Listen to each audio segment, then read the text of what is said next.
trafficked immigrants.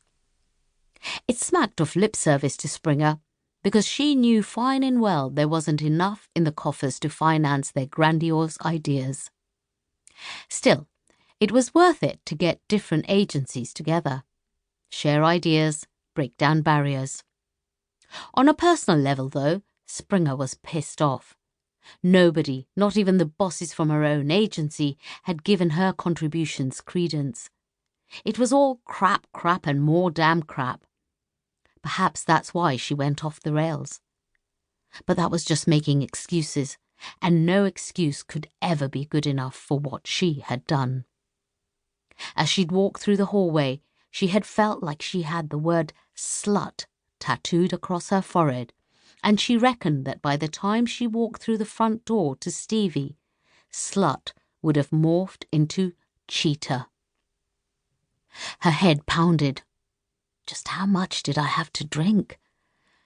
Last night was a blur. She'd had wine with her evening meal, but she thought she'd only had a glass. Afterwards, she'd forced herself to go to the disco, and she vaguely remembered dancing.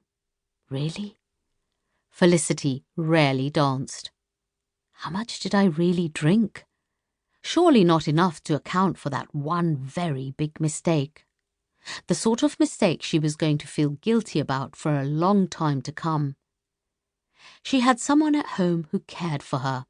So, why had she risked that for a sleazy fumble with a lecherous loser? He was always a bit of a dick, so she couldn't quite make sense of how the hell she had ended up in bed beside him. She remembered vaguely chatting to him, and she'd ended up in his room, in his bed. So, thing was, she wasn't 100% sure what had gone on.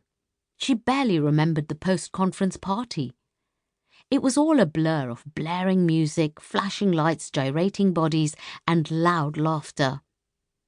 Snapshots of it came back to her. Laughter, drinking, chanting, down it, down it, down it. But none of it was in sequence.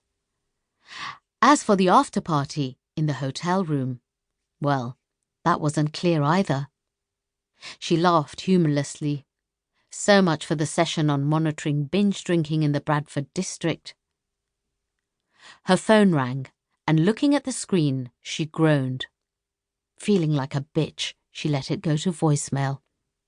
She couldn't face speaking to Stevie.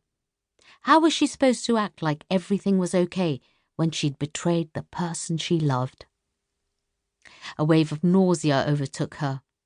She took slow, deep breaths to control it, then rummaged in the glove compartment for a bottle of water.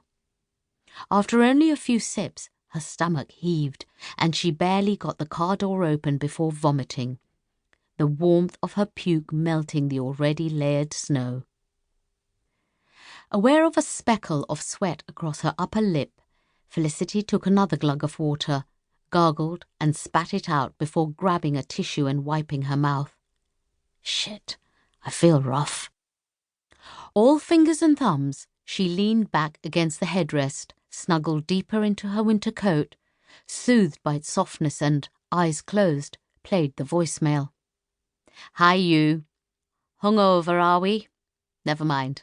I've got lunch on the go.